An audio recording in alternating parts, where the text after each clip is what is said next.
오늘은 원비드 공매를 처음 시작하는 분들을 위해서 이 영상을 준비했습니다. 생각보다 온라인 입찰을 준비하는 데 있어서 어려움을 겪는 분들이 있구나 이런 생각을 하게 됐고요. 이제 처음 시작하는 분들 회원가입부터 범용 공인인증서 설치, 입찰 준비하는 과정, 그 다음에 원비드 사이트에서 어떤 내용들을 볼 수 있는지 아주 기초적인 부분부터 하나씩 짚어드리도록 하겠습니다. 잘 하지 못하겠다고 생각하시는 분들은 이 영상을 보시고 제가 하는 대로 그대로 따라오시기만 하면 됩니다. 자, 이제 한번 볼까요?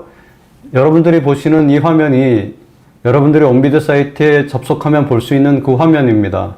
자, 이제 회원가입부터 한번 진행을 해볼게요. 상단에 중앙에 보면 로그인과 회원가입 버튼이 있습니다. 여기서 회원가입 버튼을 한번 눌러보도록 하겠습니다. 자, 회원가입 버튼을 눌렀더니 개인과 개인사업자, 그 다음에 법인 단체 회원, 그 다음에 외국인 회원가입 이렇게 세 부류로 나누어지는데요. 우리는 개인 회원가입을 오늘 해볼 겁니다. 자, 개인을 한번 클릭해 보겠습니다.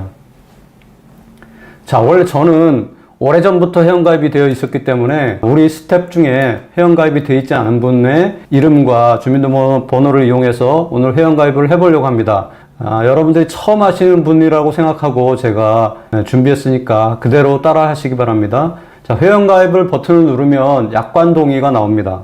자, 저는 이런 것들을 좀 다 읽었다고 보고 맨 아래에 내려가서 약관 전체에 동의합니다를 한번 클릭해 보도록 하겠습니다. 클릭하면 전체적인 부분에 다 동의가 체크되는 걸 보이시죠?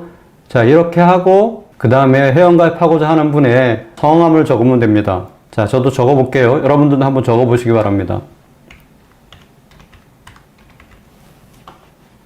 자, 적었습니다. 인증을 할 때 휴대폰 인증도 가능하고 공인인증서 인증도 가능합니다. 편하신 대로 선택해서 하시면 되겠습니다. 저는 공인인증서 인증을 선택해서 넘어가 보도록 하겠습니다.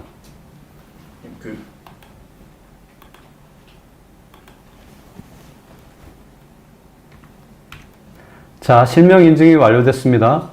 실명 인증이 완료되고 나면 회원가입의 기본 입력사항 창이 뜨게 됩니다. 여기서 만드는 아이디가 주로 있으시잖아요.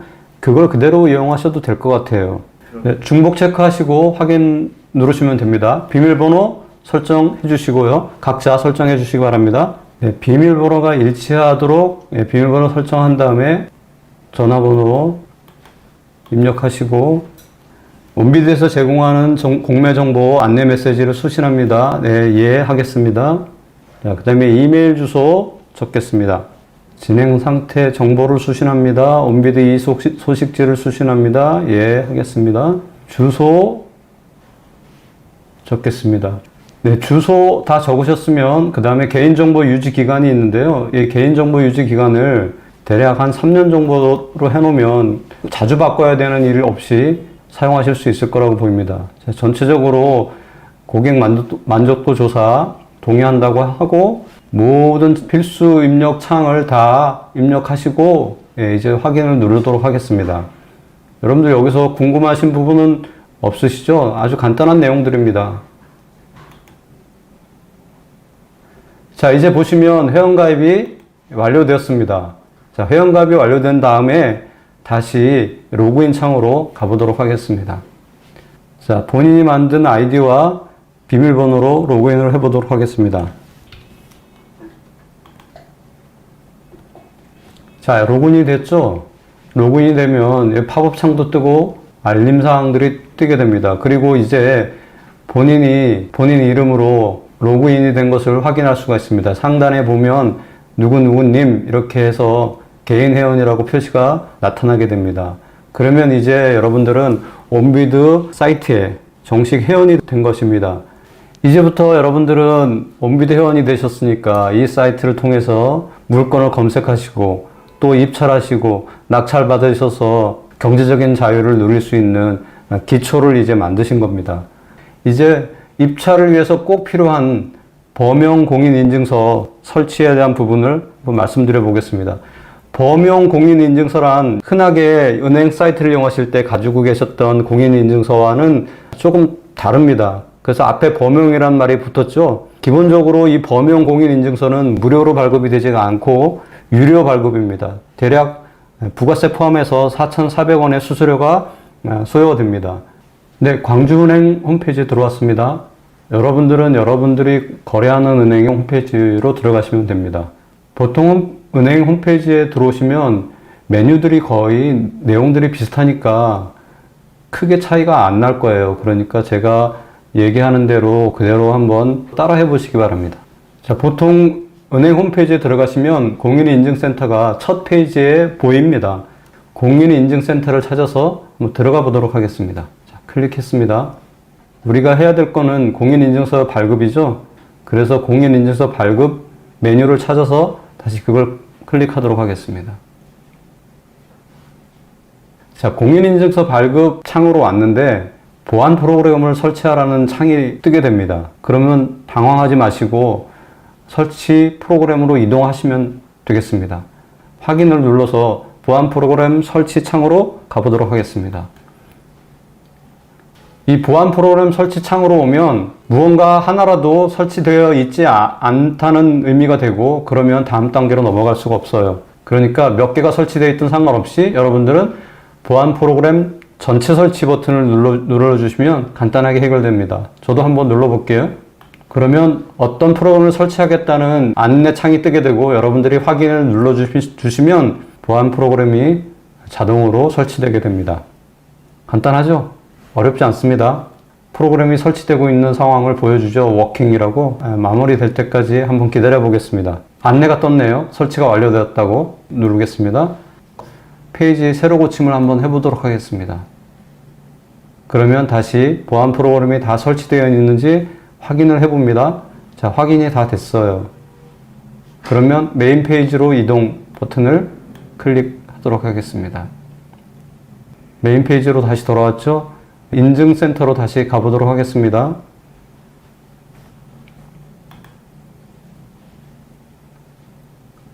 자, 공인인증서 발급 메뉴를 클릭하면 이제 어떤 종류의 공인인증서를 발급받을 건지 묻는 창이 뜨게 됩니다.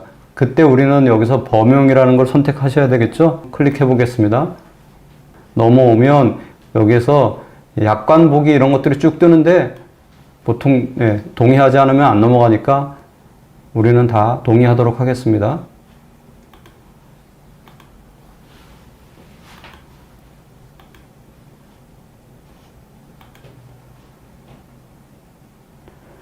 범용 공인인증 수수료가 4,400원이라고 안내되어 있죠.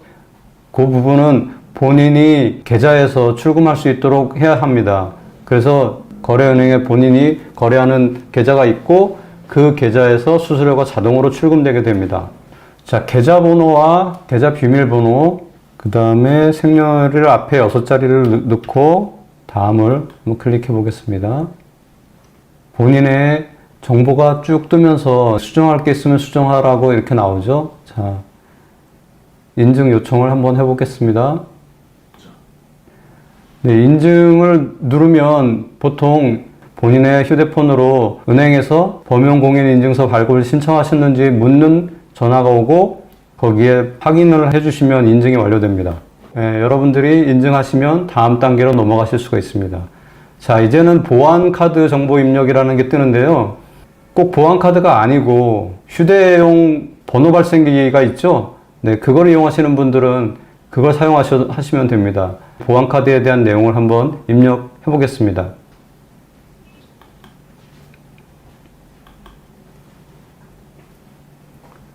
확인을 하고 나면 수수료 납부에 대한 부분이 안내창이 뜨고 인증서 발급 버튼을 누르실 수 있습니다. 누르면 발급이 진행이 되죠.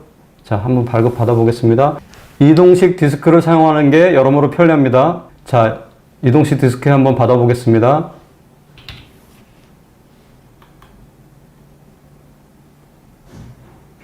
사용하실 비밀번호를 입력하시면 저장이 되고, 자, 하드 디스크에도 추가 저장하시겠습니까? 버튼이 뜨는데 이건 선택하시면 되겠습니다. 저희는 취소하고 넘어가겠습니다. 공인인증서 발급이 완료되었다고 뜨죠? 자, 그러면 지금 여러분들께서 온비드에서 사용하실 범용 공인인증서를 은행 홈페이지에 오셔서 발급받는 것까지 보신 겁니다. 이제 이 인증서를 온비드 사이트에 가서 등록해 보도록 하겠습니다. 이제 온비드 사이트로 전환해서 보겠습니다. 상단에 나의 온비드가 있습니다. 보이시죠? 네, 나의 온비드를 한번 클릭하겠습니다. 나의 온비드에 들어오면 좌측 메뉴판에 공인인증서 관리 메뉴 버튼이 뜹니다. 그 메뉴 버튼을 클릭하시면 하단에 인증서 등록 삭제 버튼이 있죠. 그러면 여기서 인증서 등록 버튼을 눌러서 발급받은 공인인증서를 온비드 사이트에 등록해 보도록 하겠습니다. 인증서 등록 삭제 창이 뜨면서 하단부에 등록 버튼이 보이시죠? 등록 버튼을 클릭하겠습니다. 아까 은행 홈페이지에서 발급받은 범용 공인인증서가 저장된 이동식 디스크 버튼을 클릭하시면 좀 전에 받았던 범용 공인인증서가 뜨게 되죠. 그러면 바로 여기서 인증서 암호를 치고 확인을 눌러주시면 등록이 되겠습니다. 자, 해볼게요. 네, 공인인증서 등록에 성공하였습니다. 뜨죠? 간단합니다, 여러분들. 이제부터 여러분들도 온비드 정식 회원이 되셨고 또 범용 공인인증서도 설치했고 물건을 찾으셔서 정식으로 입찰해 보실 수 있게 되었습니다. 어렵게 시작하시는 분들도 있을 거라고 생각해요. 왜냐하면 좀 연세도 있고 또 기계치인 분들도 있어요. 어느 분에게는 이 내용이 아무것도 아닐 수 있지만 그런 분들에게는 좀 좋은 안내가 되리라고 믿고 이 동영상을 찍고 있으니까 잘 활용해 주시기 바랍니다. 다음 회에는 온비드 사이트를 설명드리고 검색하는 방법과 이 사이트를 잘 이용하시는 안내 내용들을 준비해서 다시 찾아뵙도록 하겠습니다. 많이 도움이 되셨다면 좋아요, 알림, 구독하기 꼭 부탁드리겠습니다. 감사합니다. 반갑습니다. 공매아즈입니다. 지난번 영상에서 온비드 회원 가입을 하는 방법과 범용 공인인증서 설치하는 방법들을 알아보았습니다. 오늘은 온비드를 사용함에 있어서 일단 기초가 되는 부분들을 1편, 2편으로 나누어서 말씀드리고자 합니다. 오늘 1편에서는 온비드를 사용하기 위해 사전에 준비해야 될 내용들이 있어요. 나의 온비드에서 설정하게 되는데 나의 온비드에서 설정 내용들을 한번 짚어보고 그 다음에 부가정보 서비스에서 어떠한 정보들을 우리가 얻을 수 있는지 이런 것들을 한번 짚어볼 거고요. 그 다음에 2편에서는 검색하는 방법에 대해서 자세하게 한번 말씀드리고자 합니다. 자, 1편 이제 먼저 시작하겠습니다. 화면을 한번 보실까요? 네, 지금 회원으로 로그인해서 일단 누구누구 회원님 오른쪽에 나의 온비드가 뜨게 됩니다. 그러면 이 나의 온비드를 클릭해서 들어가 보겠습니다. 나의 온비드 창을 클릭하시면 이렇게 좌측에 메뉴가 나옵니다. 이 여러 가지 메뉴들 중에서 맞춤 서비스를 클릭하시면 다시 4가지 메뉴가 나오게 됩니다. 이 4가지 메뉴 중에서 맞춤 설정을 클릭해 볼게요. 맞춤 설정을 클릭하면 다시 상단 메뉴가 맞춤 공고, 그 다음에 맞춤 물건 지역, 맞춤 물건 용도 이렇게 3가지로 구분되어 있고 이 3가지에 각각 3개씩 설정하실 수가 있어요. 일단 맞춤 공고를 설정해 보도록 하겠습니다. 저는 2003년도에 벌써 설정이 되어 있죠. 이제 조건을 설정하는 방법을 알려드리기 위해서 저는 조건 수정 창을 한번 클릭해 보도록 하겠습니다. 이곳에서 조건명을 본인이 원하시는 단어를 입력하시면 됩니다. 주택이면 주택, 상가면 상가 이렇게 입력하시고요. 처분 방식은 매각을 하실 수도 있고 임대를 하실 수도 있고 필요하면 전체를 하실 수도 있어요. 저도 한번 전체로 바꿔볼게요. 그 다음에 용도는 부동산, 그리고 여기서 전체를 사용하셔도 되고 저는 주거용 건물을 선택했고요. 자, 자산 구분에서는 전체로 두는 게 좋을 것 같아요. 혹시나 나는 안전한 걸 선택하고 싶다 그러면 국유재산을 하셔도 좋고요. 나는 경매를 하다가 공매로 넘어왔으니까 압류재산만 하고 싶다 그러면 압류재산을 선택하시면 됩니다. 자, 저 같은 경우는 전체를 선택할게요. 그 다음에 경쟁 방식은 일반 경쟁을 하시는 것과 수의계약으로 하시는 거를 선택을 드려요. 나머지 제한 경쟁이나 지명 경쟁은 여러분들에게 해당 없으니까 그 부분은 선택하지 마시고 일반 경쟁과 수의계약 중에서 하나를 선택하시기 바랍니다. 저장을 하시면 확인 버튼을 누르고 한 가지 조건이 완성이 됩니다. 똑같은 방법으로 두 번째 조건과 세 번째 조건을 설정하시면 되고요. 이제 상단에 있는 맞춤 물건 지역 창으로 가볼게요. 예, 이곳에 오시면 지역을 확인하실 수가 있는데 저는 서울특별시 강동구에 소재하기 때문에 강동구 물건을 관심 지역으로 설정을 했어요. 그 다음에 제 고향이 제천이라서 충북 제천을 설정했고요. 그 다음에 제가 관심이 많은 세종시를 설정을 해놨어요. 여러분들도 한 3군데 정도는 고향을 포함해서 이렇게 설정을 해두시면 아주 유용하게 사용하실 수가 있어요. 세 번째는 맞춤 물건 용도 창을 한번 클릭해 보겠습니다. 네, 제가 동영상에서 도로에 대해서 많이 얘기했었죠. 그래서 저는 도로를 처음부터 오래전부터 설정을 해놨었는데 그 뒤에 주거용 건물, 그 다음에 상가에서 근린생활시설 이렇게 설정을 했습니다. 여러분들도 본인들이 좋아하시는 물건들을 나의 온비드에 설정하실 수가 있으니까 이걸 그대로 한번 따라 해보시고요. 이제는 또 공고를 설정할 수가 있어요. 자, 좌측에서 맞춤 공고를 제가 클릭을 했어요. 공고를 선택하고 들어오면 공고 조건 1, 공고 조건 2, 공고 조건 3 이렇게 3개를 나눌 수가 있고요. 설정 변경을 제가 한번 클릭해 보도록 하겠습니다. 여기서도 조건명을 10자 이내로 입력하실 수가 있는데 넣으시고 처분 방식, 전체, 부동산, 주거용 건물, 자산 구분은 전체, 경쟁 방식은 저는 이번에는 한번 수의계약으로 바꿔볼게요. 저장했습니다. 확인 누르시고 조건 1에 해당되는 게 지금 아무것도 없네요. 공고 조건 2번으로 가보겠습니다. 2번은 제가 토지를 설정을 했는데 여러 가지 공고들이 또 있네요.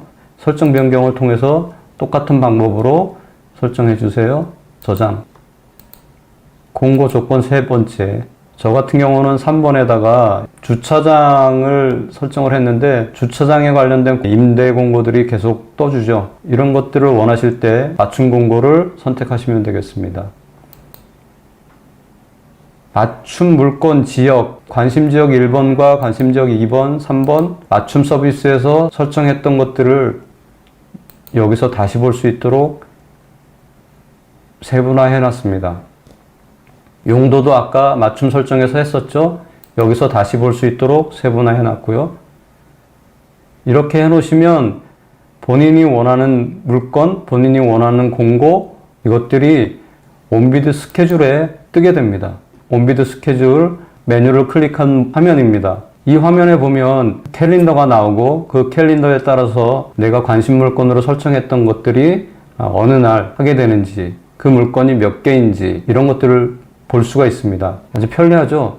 이 나의 온비드의 온비드 스케줄을 이용해서 내가 관심 있던 물건이 오늘 몇 개가 진행되는구나. 내가 관심 설정해놨던 공고가 몇 개 공고가 됐구나. 이런 것들을 보실 수가 있습니다. 자, 이제는 화면 상단부에 우측에 부가정보라는 메뉴가 있습니다. 부가정보를 한번 클릭해 보겠습니다. 많은 분들이 온비드 사이트에 오셔서 이 부가정보 화면을 모르고 지나치는 경우가 많아요.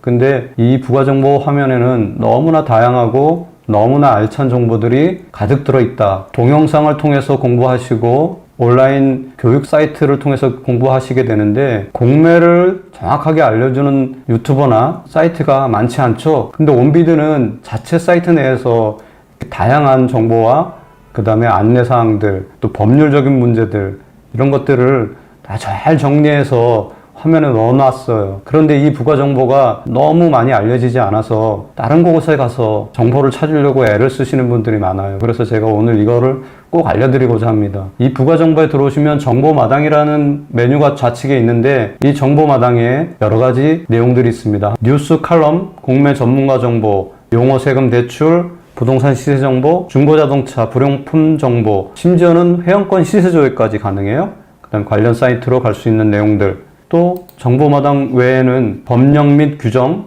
온비드 소식지, 온비드 이용수기, 공경맥 강좌까지 참 다양하게 좋은 내용들을 정리해서 이 화면에 옮겨놨습니다. 여러분들이 이 부가정보 화면을 이용해서 공부하시면 거의 전문가 수준이 되시지 않을까?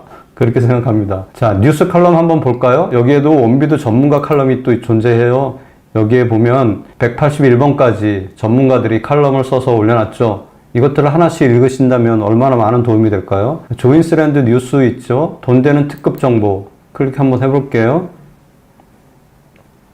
예, 여기에도 3632개의 특급 정보가 올라와 있어요. 다음에 부동산 교실 클릭해 볼게요. 여기도 588개의 많은 내용들이 있죠. 그 다음에 전문가 재테크 칼럼이라는 게 또 별도로 있어서 여기도 5,000개가 넘는 전문가 칼럼들이 있으니까 여러분들이 오셔서 정말 시간을 갖고 하나씩 읽어본다면 여러분들의 공매 실력이 쑥쑥 자라지 않겠어요? 자, 그리고 많은 분들이 계속적으로 공매 대출에 대해서 질문을 많이 주시는데 그 대출에 대한 내용도 여기 용어 세금 대출 메뉴에 자세하게 안내되어 있죠. 들어오시면 용어 사전에 대한 얘기가 우리가 법률적인 용어라든가 법률적이진 않지만 쉽게 접하지 못하는 용어들에 대해서 기역, 니은, 디귿, 리을로 순서대로 다 찾아보실 수 있도록 정리를 잘 해놨어요. 그리고 또 세금에 대한 부분도 취득시, 처분시, 보유시 어떤 세금들이 부과가 되고 우리가 이것들을 어떻게 관리해야 될지에 대한 부분들을 잘 정리해놨고 상단에 보면 세금을 자동 계산할 수 있는 버튼도 있어요. 그래서 여러분들이 이걸 이용해서 세금을 자동으로 계산해 볼 수도 있다. 그리고 마지막에 대출 안내가 여기에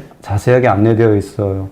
이 대출 안내는 각 금융기관들이 공매 경락잔금 대출을 취급하겠다고 온비드에다가 요청을 했고 그러한 내용들을 온비드가 정리해서 이곳에 올려놓은 겁니다. 쉽게 만나실 수 있는 은행들 다 여기 있죠. 신한은행, 우리은행, KB하나은행, 기업은행 있고요. 지방에서는 부산은행, 경남은행, 대구은행, 광주은행 이렇게 안내가 되어 있어요. 그리고 상담 문의를 하실 수 있는 전화번호와 각각의 대출 담당자 전화번호가 상세하게 안내되어 있죠. 이것을 통해서 대출에 대한 궁금증을 해소하실 수가 있어요. 그 다음에 부동산 시세 정보, 아파트 시세며 오피스텔 시세며 분양권 시세 이런 것들을 지금 이 부가정보 창에서 다 보실 수가 있다. 그리고 중고자동차에 관련된 내용들 엔카 사이트로 바로 가실 수도 있고요. 중고차 사고 이력 정보를 보실 수 있는데 카 히스토리 그것과 연결되어 있는 것 같아요. 그 다음에 불용품 매각 정보, 조달청에서 불용품을 매각하는 정보를 클릭해서 가보실 수가 있도록 안내가 되어 있어요. 회원권 시세 조회도 그렇고 골프 회원권이나 콘도 회원권, 피트니스 회원권까지 다양하게 회원권 가격 정보를 확인해 보실 수가 있다. 관련 사이트 클릭해 볼게요. 많이 사용하는 부동산 정보에 관련된 사이트를 정리해 놨어요. 너무나 참 잘해 놓은 것 같아요. 이것들을 이용하셔서 이 사이트들을 다 한 번씩 가보신다면 이 사이트를 내가 어떻게 이용해야 되겠다. 그런 것들이 스스로 정리가 되실 수 있을 것 같아요. 그 다음에 큰 메뉴 법령 및 규정을 한번 클릭해 볼게요. 여기에 가시면 제가 한번 카페에도 정리해 드렸었지만 어떤 법률이 적용되는지 공매에서 그런 것들을 일목요연하게 잘 정리해 놨죠. 더더군다나 텍스트를 클릭하면 그 법령으로 바로 법령 사이트로 넘어가서 우리가 그 법을 바로 볼 수 있도록 연결해 놨어요. 그 다음에 온비드 소식지, 매년 온비드 소식지에 대한 부분들을 월별로 정리해서 올려놨습니다. 이용수기, 18년도까지 이용수기를 올려놨고요.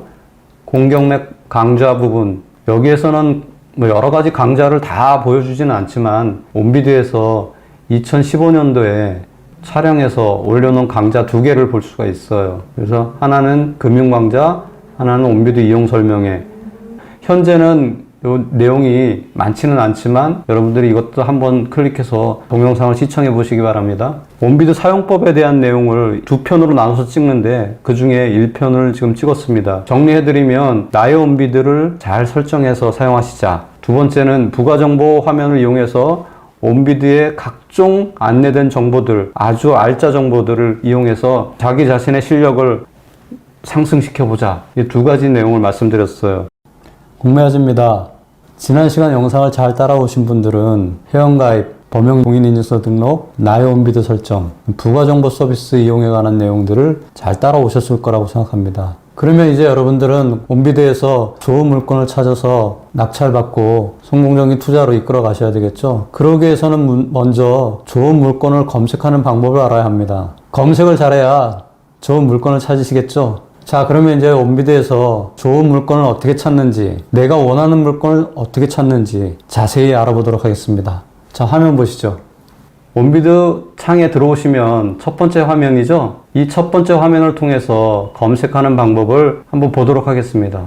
좌측에 사진이 검색창입니다. 커서를 옮겨보면 아파트, 불용품, 임야, 상가, 자동차, 대지, 단독주택, 클릭하시면 원하는 물건이 검색이 됩니다. 그런데 저는 여러분들께 꼭 말씀드리고 싶은데 초보자분들은 이 화면 검색을 사용하지 않으시면 좋겠습니다. 모든 것이 자산 구분 없이 한꺼번에 검색되기 때문에 실수하실 수 있기 때문입니다. 공부하는 차원에서 일단 옆에 있는 용도별 검색에 대해서 말씀드릴게요. 용도별 검색을 보시면 부동산, 동산, 부동산에서 또 수의계약, 동산에서 수의계약 바로 검색할 수가 있고요. 지역별 검색을 보면 클릭해서 넘어가면 지도 검색과 상세 조건 검색으로 나뉘어지는데 이 지도 검색은 지역을 선택해서 그 지역에 맞는 물건을 찾아보실 수 있도록 조건이 구성되어 있습니다. 이제 상세 검색으로 넘어가는 방법을 설명드릴게요.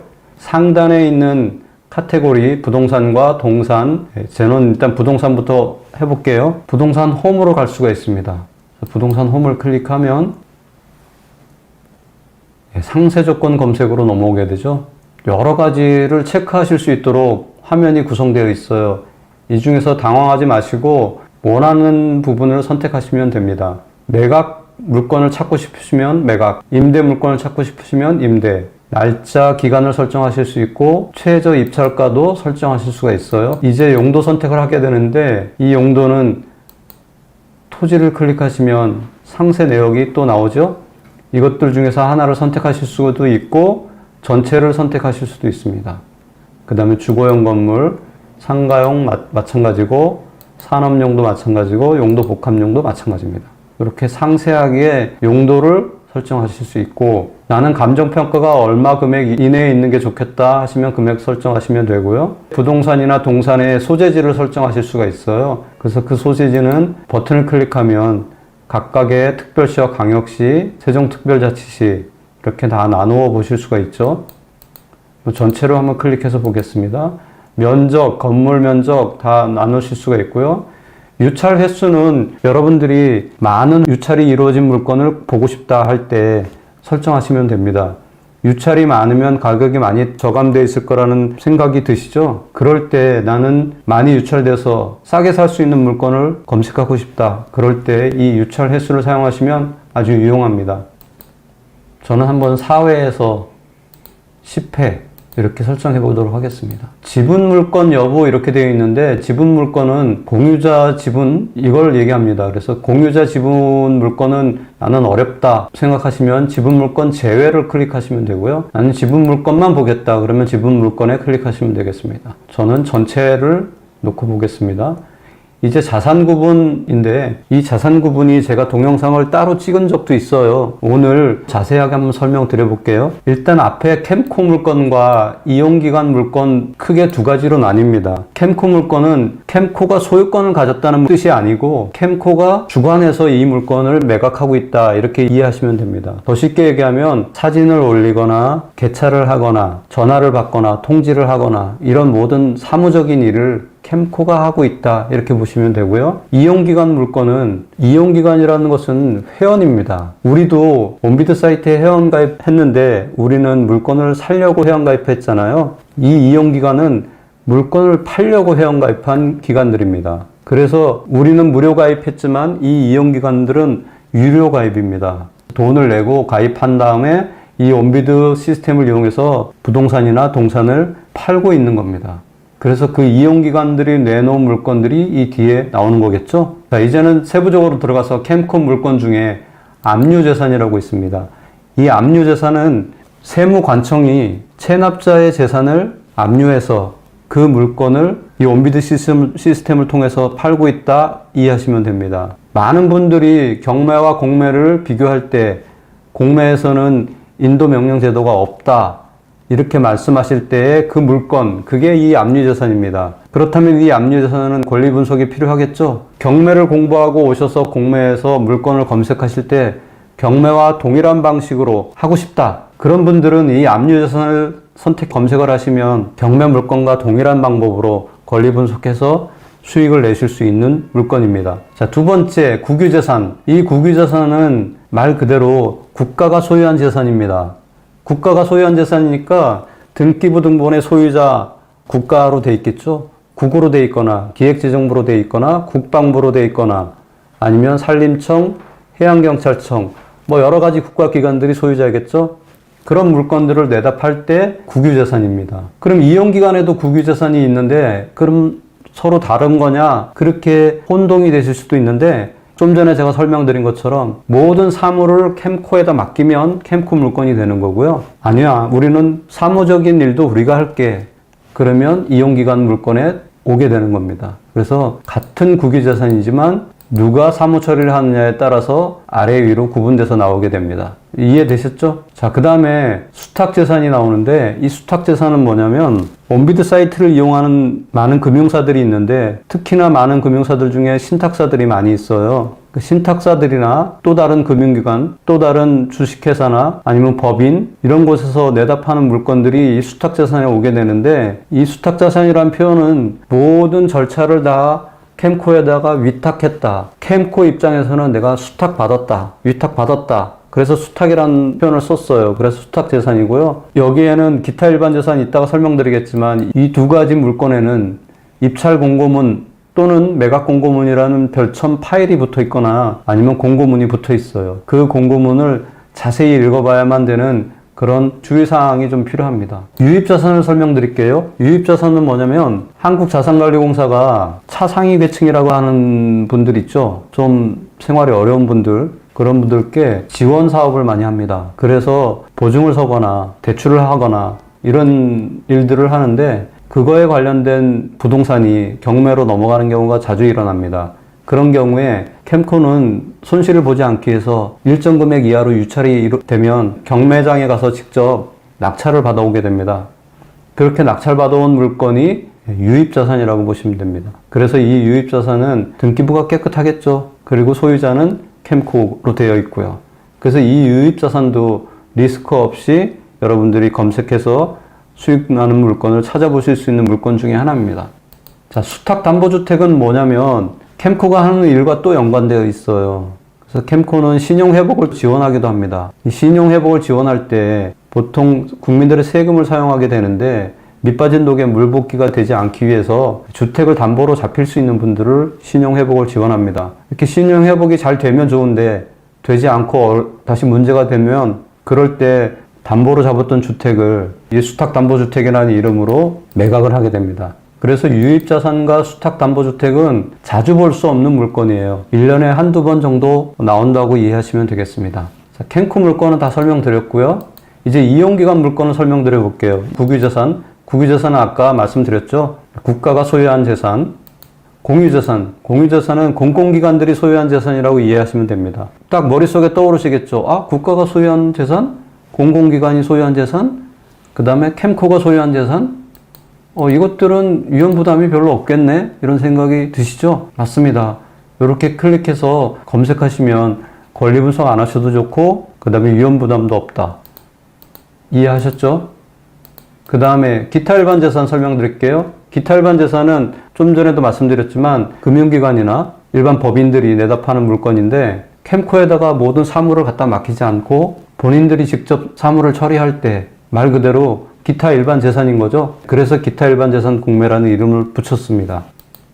금융권 담보재산은 거의 99%가 동산이라고 보시면 돼요. 금융기관들이 대출을 일으킬 때 회사들이 가지고 있는 기계장치류를 양도담보계약서를 통해서 계약을 하고 대출을 해주게 되는데 그럴 때 그 대출이 부실이 나면 그때 양도담보 잡았던 기계장치류, 그러니까 동산이죠. 그거를 내다 팔 때 금융권 담보재산 이 항목으로 내다 팔게 됩니다. 자, 이제 자산구분 전체를 다 이해하셨는데 이것들을 어떻게 내가 체크하고 검색했을 때 어떤 물건들이 나온다, 이걸 이해하고 계시면 아주 쉽사리 검색하실 수 있고 또 정확한 검색을 하실 수가 있겠죠. 그 다음에 지도 검색을 마지막으로 설명드리도록 하겠습니다. 자, 지도 검색은 우리가 지도를 보면서 행정구역을 클릭하실 수가 있고 그 행정구역을 클릭하신 다음에 우측에 선택지역, 그러니까 지자체, 시, 군 이걸 또 선택하실 수가 있고 어떤 시에 몇 개의 물건, 어떤 군에 몇 개의 물건이 있는지 동시에 보실 수 있죠. 자, 제주도를 한번 예를 들어 볼게요. 서귀포시에 7개, 제주시에 33개의 물건이 있다고 되어 있죠. 서귀포시를 클릭해 볼게요. 서귀포시를 클릭하니까 서귀포시가 지도로 나타나면서 그 지도 위에 물건들이 이렇게 표시가 됩니다. 그러면 난 바닷가에 있는 이 물건이 궁금하다. 클릭하시면 그 물건에 대해서 자세한 내용을 화면으로 보여주죠. 이 물건은 임대 물건이네요. 물건 상세로 이동 클릭하시면 물건 상세로 이동하는데 한번 해볼게요. 전체 창으로 물건을 자세히 볼 수 있는 창으로 넘어오게 되죠. 공부를 위한 거니까 화면만 잠깐 보고 다시 넘어가겠습니다. 지도를 통해서 또 스카이뷰도 볼 수가 있어요. 그래서 스카이뷰를 보면 네이버 지도나 카카오 지도에서 보실 수 있는 위성 사진과 동일한 내용이죠. 그 다음에 지적도도 보실 수가 있어요.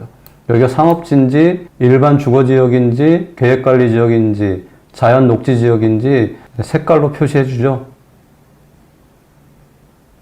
제가 지도 검색에 대한 팁을 하나 드리도록 하겠습니다. 저는 주로 바닷가에 있는 물건을 찾거나 아니면 계곡에 있는 물건을 찾거나 아니면 유명한 국립공원인 산 주변에 물건을 찾을 때 주로 이용합니다. 한번 예를 들어 볼게요. 바닷가에 물건을 찾을 때 주로 강원도 가보죠. 자, 강원도를 클릭하시고 바다가 있는 시를 클릭하시면 됩니다. 강릉시. 그러면 바닷가 물건들이 쭉 보이죠? 이렇게 해서 바닷가를 하나씩 클릭해 보는 겁니다. 동해시. 동해시도 바닷가 물건이 보이죠? 이런 식으로 경상북도, 부산, 경상남도, 그 다음에 전라남도, 충청남도, 경기도, 인천, 지도를 통해서 바닷가에 있는 물건들을 찾을 때 그렇게 합니다. 여러분들도 이걸 팁으로 해서 나는 바닷가에 뭔가 땅을 사고 싶다, 바닷가에 있는 물건을 사고 싶다 그럴 때 지도 검색을 이용하시면 아주 쉽게 찾을 수가 있습니다. 지금까지 온비드 사이트 설명을 드렸어요. 이제 나의 온비드 부가정보, 검색하는 방법 공부하셨으니까 입찰하기 위한 준비가 모두 마쳐지신 겁니다. 이제 다음 편에는 실제로 물건을 찾아서 직접 입찰해 보도록 하겠습니다. 다음 편 기대해 주세요.